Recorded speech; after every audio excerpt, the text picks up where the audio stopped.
Capítulo 8. Uma história de engano e ambição. Uma igreja mundana adotará conceitos mundanos que distorcerão o Evangelho de Jesus Cristo e, inevitavelmente, gerarão falsos ensinamentos. Os conceitos concebidos pela nova era e pela ciência humanista, por exemplo, já foram introduzidos na igreja de maneira sutil, oferecendo outro evangelho, entre aspas, o qual gera desejos egoístas. O espírito da Babilônia incorporou sua filosofia no próprio tecido da teologia e da doutrina da igreja moderna.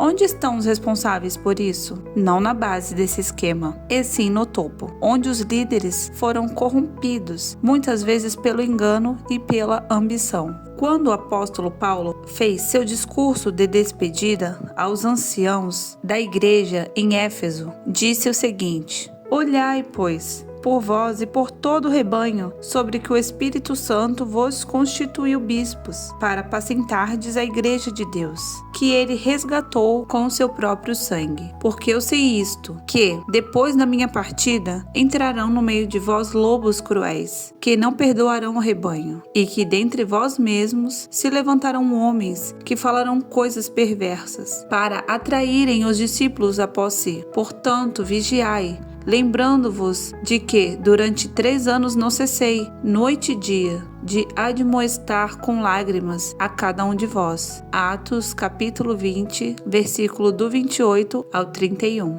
Conforme antecipou Paulo, lobos selvagens se infiltraram na igreja primitiva. 20 séculos mais tarde, estamos assistindo à mesma cena. Jesus, Paulo e outros escritores apostólicos nos alertaram continuamente sobre os ensinamentos que levam os cristãos a se desviarem. Observe estes exemplos. Paulo disse que Satanás se disfarça em anjo de luz, entre aspas, e realiza suas más intenções por intermédio de homens falsos. Veja 2 Coríntios, capítulo 11, versículo 14 e 15. O próprio Jesus nos alertou que haveria falsos profetas, que vêm até vós vestidos como ovelhas, mas interiormente são lobos devoradores. Mateus capítulo 7, versículo 15. Admoestando-nos a julgá-los pelos seus frutos. Pedro nos avisou, e também houve entre o povo falsos profetas, como entre vós haverá também falsos doutores, que introduzirão encobertamente heresias de perdição. E muitos seguirão as suas dissoluções, pelos quais será blasfemado o caminho da verdade. 2 Pedro capítulo 2, versículo 1 e 2. João nos mandou testar os espíritos, para ver se eles são de Deus ou se são do anticristo. Veja 1 João capítulo 4, versículo 1 ao 3. Essas advertências são tão importantes para nós hoje como foram para os primeiros cristãos. É preciso aprender a refletir sobre determinados ensinamentos e pedir a Deus que nos dê ouvidos para ouvir e olhos para ver. Sincero, mas errado. Quando os cristãos pensam sobre falsos mestres, as descrições dadas por Jesus e Paulo lhes vêm à mente. No entanto, eles procuram desconfiado entre os lobos e não entre as ovelhas. Em vez de procurarem os anjos de luz, buscam os servos de Satanás, a exemplo dos líderes de cultos. Muitos não percebem que os falsos mestres se parecem com ovelhas e anjos.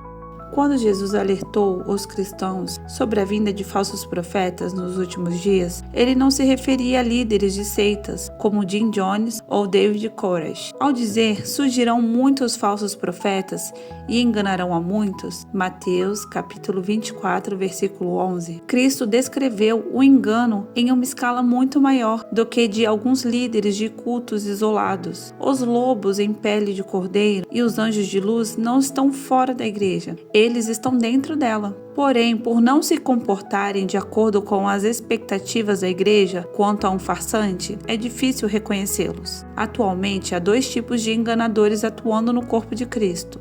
Existem aqueles que mentem para alcançar propósitos egoístas. Alguns exemplos de lobo em pele de cordeiro são os pregadores de televisão, que imploram pelas sementes ofertadas pela fé, os homens que atacam mulheres vulneráveis e os apresentadores não regenerados, que exploram a lucrativa indústria da música gospel. Segundo, não tão evidente, mas tão devastador quanto, são aqueles que não desviam as ovelhas de propósito. Eles espalham a falsa doutrina, pois foi isso que aprenderam. Assim, de maneira inadvertida, transmitem o erro a outras pessoas. É isso que torna a mentira tão poderosa. O espírito do mundo engana esses falsos mestres para que descartem a dura verdade das palavras de Jesus, em prol de uma mensagem mais suave e atraente. É um evangelho líquido, com pouco ou nenhum fogo, e falso, pois não foi dado por Jesus Cristo.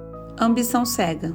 Enquanto muitos pastores e ministros dão o seu melhor para ajudar as pessoas, outros trabalham intensamente para conseguir seguidores. Esses indivíduos querem um grande ministério, identificado pelo seu nome e tendo-os como centro. A motivação pessoal pode ser facilmente distorcida no ministério. É possível que alguém inicie um trabalho para Deus com o desejo genuíno de ajudar o próximo, mas a tentação de usar o ministério como veículo para o sucesso pode ser devastadora. O anseio sincero de fazer o bem muitas vezes torna-se ambição para alcançar o topo. O falso ensinamento é um dos inevitáveis efeitos colaterais de ambição na cristandade. Quando obter sucesso é a principal motivação das nossas obras, querer a verdade se torna secundária. Paulo observou exatamente isso na igreja primitiva. Ele disse aos filipenses que alguns estavam proclamando Cristo por contenção, não puramente. Filipenses, capítulo 1, versículo 17.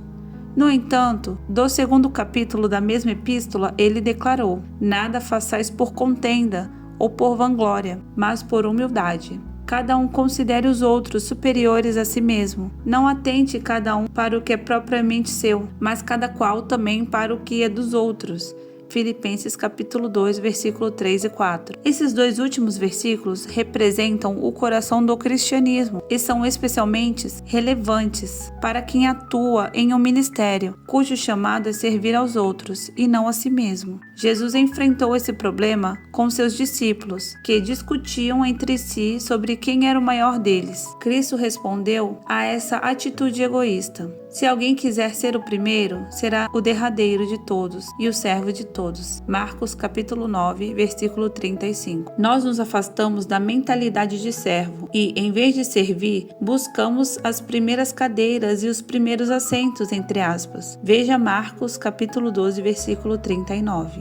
Essa foi a visão de Paulo, ao advertir a igreja de que os falsos mestres se levantariam para atrair discípulos para si. A competição acirrada pelas multidões, pelo maior público ou número de leitores, faz surgir livros borbulhantes e sermões espumosos, que carecem de conteúdo e convicção. O rádio e a televisão, por sua vez, pressionam o locutor a prender a atenção do ouvinte, sem ofendê-lo. Afinal, ouvintes ofendidos não enviam a quantia necessária de dinheiro para cobrir as despesas astronômicas dos programas no ar. A pregação que confronta o pecado, o mundanismo e a carnalidade não costuma atrair multidões de seguidores. Para o telespectador ou ouvinte típico, o apresentador vale mais do que o conteúdo. Ele fica boquiaberto, encantado por personalidades com egos enormes, inflados, há muitas delas na mídia. E não significa necessariamente que as suas intenções sejam más. No entanto, o cristão do fim dos tempos deve identificar o engano e rejeitá-lo, não importa quem seja o mensageiro.